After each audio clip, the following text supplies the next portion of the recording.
జయ వీరభద్ర ప్రసాద్ నమో నమః. ప్రజలు ఉచితాలు అడగండి. ఏం అడగాలి తెలుసా? ఉచిత విద్య అడగండి, ఉచిత వైద్యం అడగండి, డెవలప్మెంట్ అడగండి, మౌలిక వసతులు అడగండి, పరిశ్రమలు అడగండి, ఇటువంటివి అడగండి.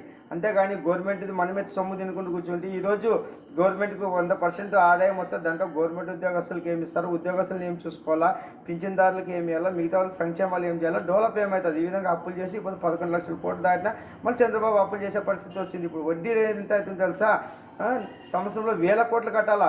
ఆ 1000 కోట్లతోనే మనం డెవలప్ చేయొచ్చు. ఈ విధంగా మనం సంక్షేమం అడగడం ప్రజలు కూడా తప్పునన్న. ప్రజల్లో చైతన్యం రాలి. చైతన్యం వచ్చింది ఏం రాలే. మీరు గొర్రెలైనారు. ఆయన ఏమి ఇస్తాడు, ఈయన ఏమి ఇస్తాడు. ఆయన అది ఇస్తే ఆయనకు ఓటేసేది, ఈయనకి ఇస్తే ఈ ఓటేసేది. మళ్ళీ ఈ పార్టీ ఏమి ఇస్తారు డబ్బులు, ఈ పార్టీ ఏమి ఇస్తారు డబ్బులు. ఇట్లా ఓట్లు వేసుకొని మీరా ప్రపంచాన్ని నడిపేది, దేశాన్ని నడిపేది, రాష్ట్రాన్ని నడిపేది. అందుకే మన ఆయన 20 వసంతాలు వచ్చి రాజకీయాన్ని పాతాళంలో దొక్కి ఆయన పాలిస్తారా. ఐపీఎస్ ఐఎస్ఎల్తోనో, విద్యావంతులతోనో, మంచి మేధావులతోనో పాలించి భారతదేశాన్ని విశ్వగురు ఎట్లా చేస్తాడో మీరే చూస్తారు. రాజకీయం సర్వనాశనం చేస్తాడు. జయ వీరభద్ర.